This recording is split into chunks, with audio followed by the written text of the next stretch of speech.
Welcome to AlibreCAM, brought to you by MecSoft Corporation. Today we'll be introducing 4-axis milling. To launch the AlibreCAM mill module, select the Add-ons tab from the ribbon bar. You will observe an entry called AlibreCAM.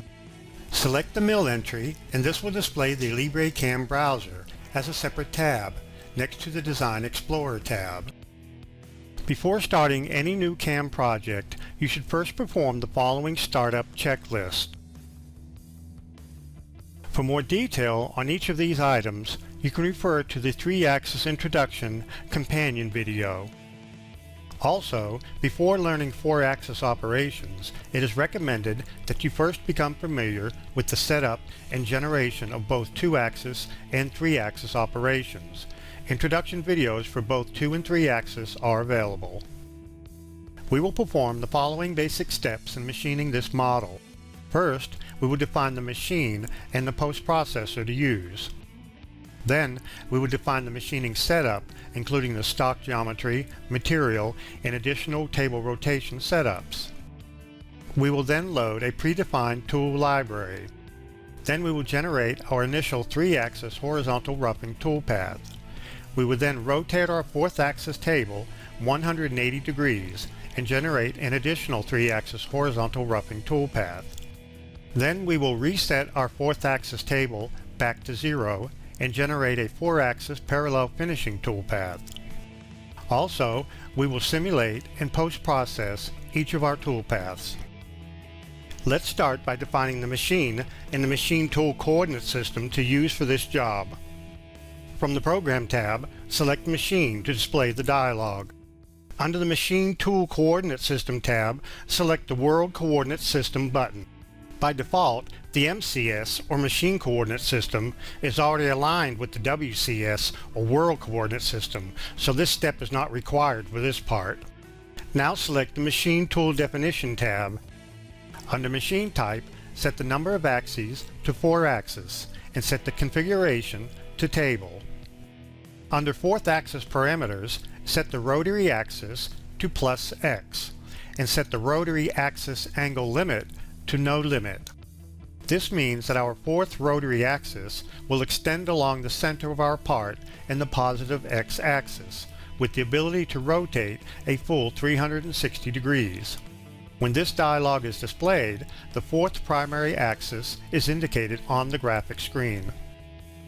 Pick OK and notice that the machine type now appears under the machining job in the machining browser. Next, we'll define the post processor. From the Program tab, select Post to display the dialog. For the current post processor, select Haas from the list of available posts.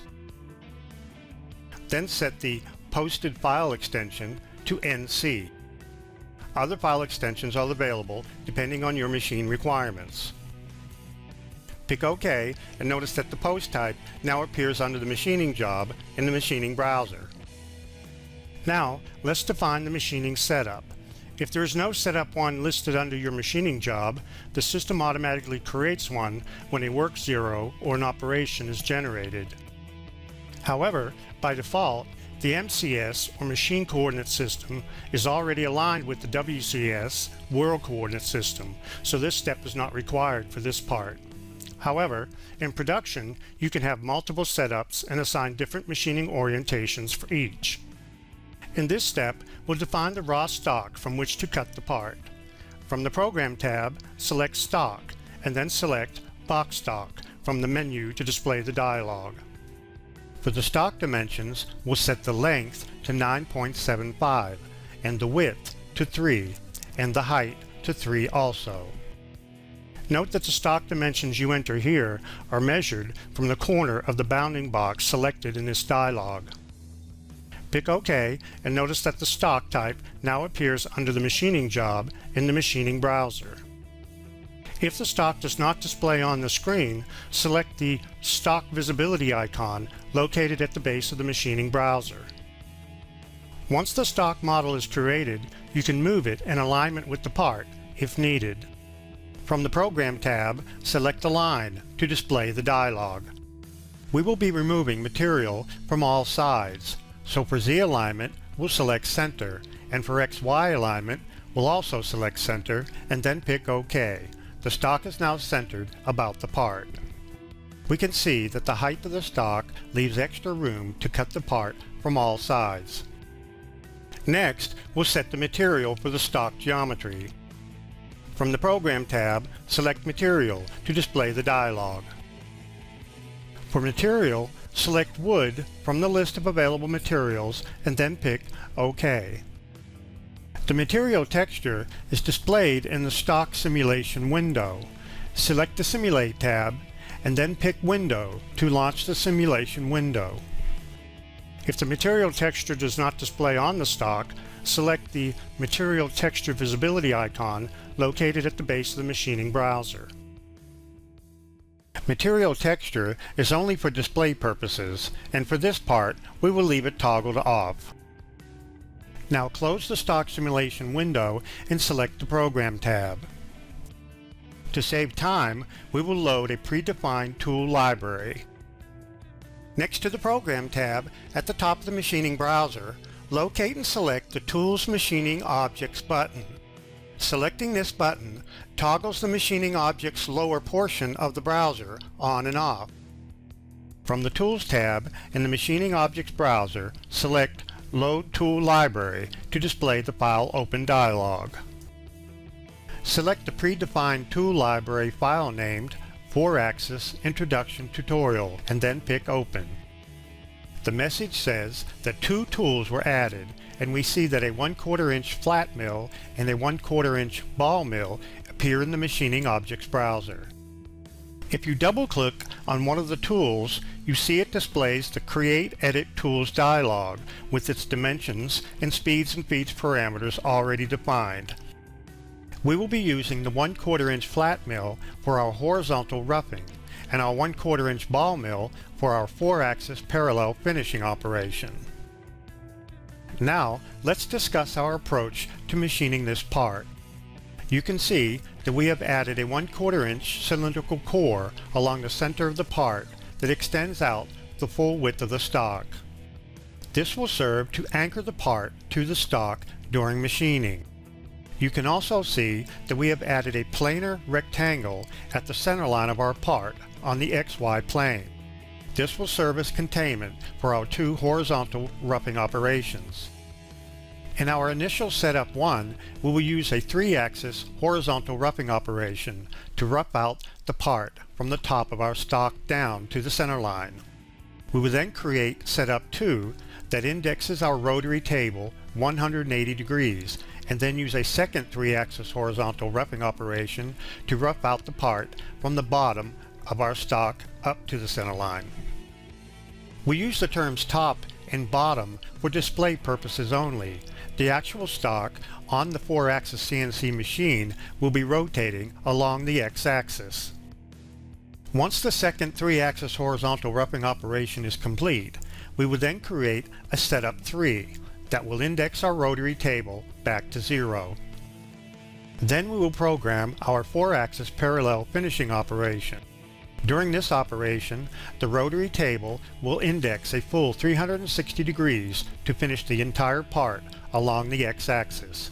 So if you're ready, let's get started. We will begin with the 3-axis horizontal roughing operation with the rotary table set to its default index of 0. This is labeled Setup 1 under the machining job in the machining browser. From the Program tab, select 3-axis and then Horizontal Roughing from the menu of 3-axis operations. This will display the Horizontal Roughing Operations dialog. By default, the Control Geometry tab is displayed first, allowing you to define drive and/or containment regions. In 3-axis, this tab is basically used if you want to contain your toolpath to a specific area of the part. We'll select the Drive Regions tab and then pick the Select Drive Containment Regions button. The dialog will minimize and we'll select the planar rectangle that we've created at the center line of our part in the XY plane. Then select the checkmark icon to complete the selection and display the dialog again. We see that the drive regions were added to the list of the selected machining regions. Now we switch to the Tool tab of the dialog and select the Flat Mill 1/4 inch tool from the list of available tools. Note that the tool parameters of the currently active tool are always displayed in the status bar at the bottom of the Machining Objects browser. Now switch to the Feeds and Speeds tab. Select the Load From Tool button. AlibreCAM will retrieve the feeds and speeds parameters that were set when the tool was defined and associate them with the current operation. Next, we'll switch to the Clearance Plane tab. Set the clearance plane definition to Automatic and the Cut Transfer method to Clearance Plane. In the automatic mode, AlibreCAM will determine a safe Z height for locating the clearance plane. Setting the Cut Transfer method to Clearance Plane will force all transfer moves to be performed in this predetermined clearance plane. When this dialog is active, the clearance plane is shown on the graphic screen. Now switch to the Cut Parameters tab to control the cutting. We'll leave the tolerances set to 0.01 or 10 thousandths and leave the stock set to 0.025. This means that we will be leaving 25 thousandths of stock remaining on the part and that the actual tool path cannot deviate from the stock height more than 10 thousandths after machining. For the step over, which is the distance the tool will move per pass in the X and the Y, we'll make it 40% of the tool diameter. You can also specify the step over by entering an exact linear distance. Now we select the Cut Levels tab and set the Step Down control to 50% of the tool diameter. We mentioned that the step over defined on the Cut Parameters tab is the distance the tool moves in the X and Y. Now, the step down specified here is the distance the tool can move in Z. This means that each Z level cut in the roughing operation will remove 50% of the tool diameter, which in this case will be 1/8 of an inch. You can refer to the images in the dialog for information about what each parameter means. Now we go to the Cut Levels section and check the box next to Bottom and then enter 0 in the field provided. We want the depth of our roughing operation to stop at the center line of our part. Next, we'll select the Engage Retract tab. This tab allows you to separately specify motions the tool will follow when it engages and retracts both material and air. For Engage Retract in Material, we'll set the ramp motion to Path and set the ramp angle A to 10 degrees. You can refer to the images in the dialog for information about what each parameter means. Next, we'll check the box next to Always Engage in Previously Cut Area if possible. As the name suggests, if possible, the system will use the in-process stock model to select an engagement point in an area that has already been previously cut.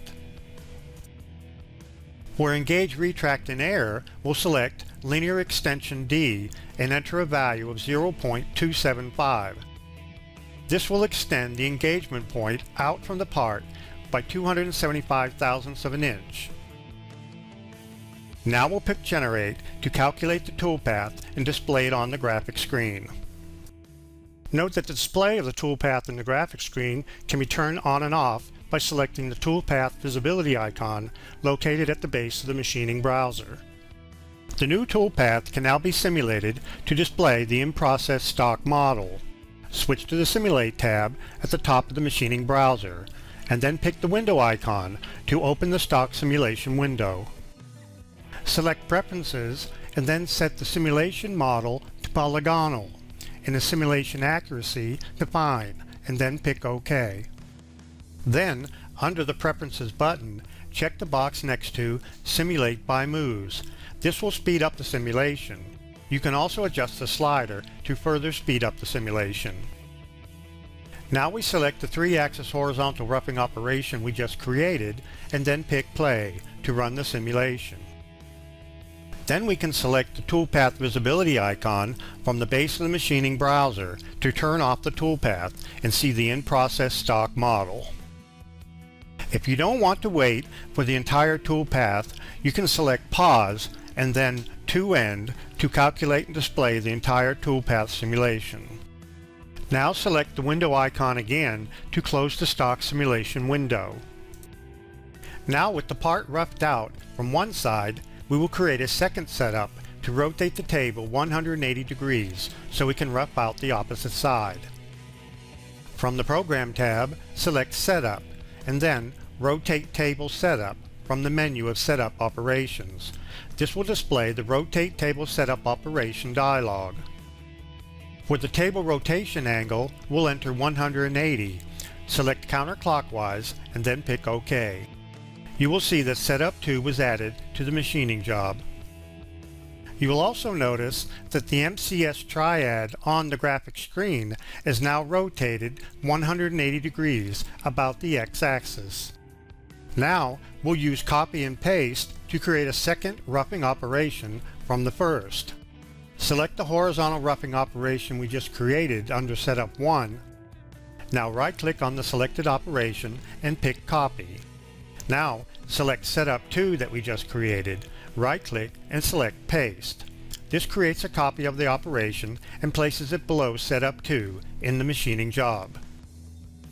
We want this second horizontal roughing operation to use the same drive region as the first, as well as all of its same parameters.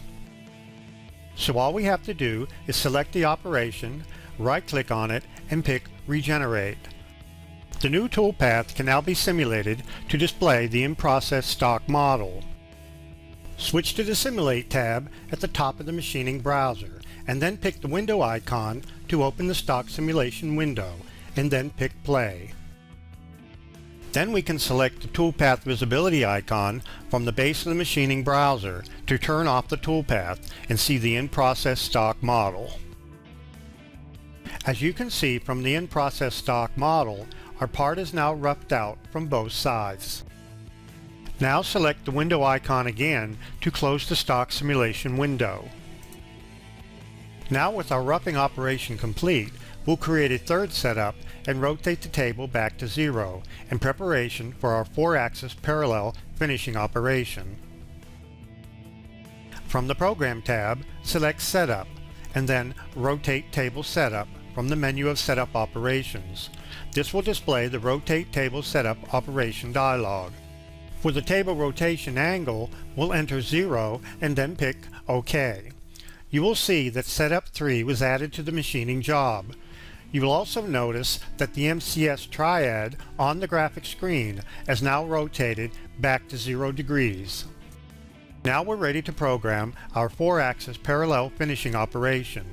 In this method, finish cutting is performed by varying the table rotation continuously as the tool traverses along or across the rotary axis.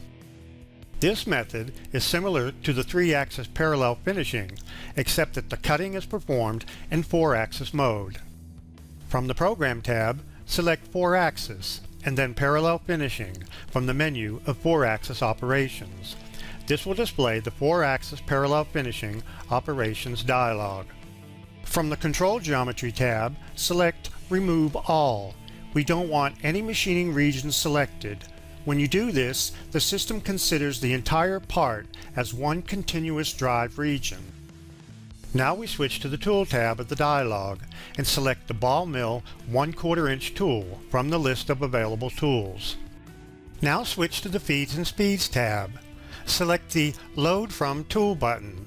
AlibreCAM will retrieve the feeds and speeds parameters that were set when the tool was defined and associate them with the current operation. Now we'll switch to the Clearance Plane tab.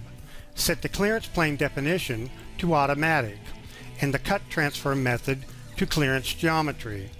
In 4-axis machining, a cylindrical clearance zone is calculated around the rotation axis.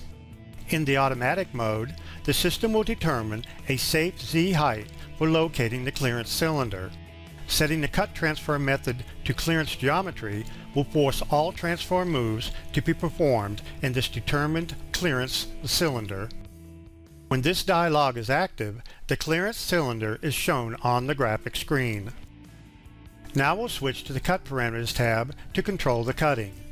Under Global Parameters, we'll set both the in tolerance and out tolerance to 0.001 and set the stock to 0. This means that the toolpath cannot deviate above or below the actual part surface more than 1/1000th of an inch. For the cut pattern, we'll select along axis, a zigzag pattern, and low to high. As the image in the dialog illustrates, the cut will traverse along and parallel to the rotation axis in a zigzag pattern, beginning at the end closest to the axis origin. Since we don't want the toolpath to cut into the remaining stock at each end of the part, we will contain it using the Cut Axial Containment section of the dialog. For low value L, we will enter 0.5, and for high value H, we will enter 9.25. Entering these values will contain the toolpath within the area we have previously roughed out. We will leave start angle S set to 0 and end angle E set to 360. This will allow the cut to rotate a full 360 degrees, covering the entire part. Next, we'll set the step-over control to 15% of the tool diameter. Now, we'll leave any remaining parameters set to their default values and pick Generate. The new toolpath can now be simulated to display the in-process stock model. Switch to the Simulate tab at the top of the machining browser, and then pick the window icon to open the stock simulation window, and then pick Play. Then we can select the toolpath visibility icon from the base of the machining browser to turn off the toolpath and see the in-process stock model.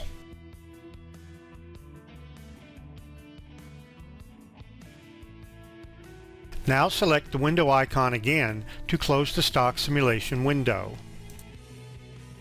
Now, with the toolpaths complete, we're ready to post-process to an output text file containing G-codes that can then be sent to the machine tool to actually machine the part.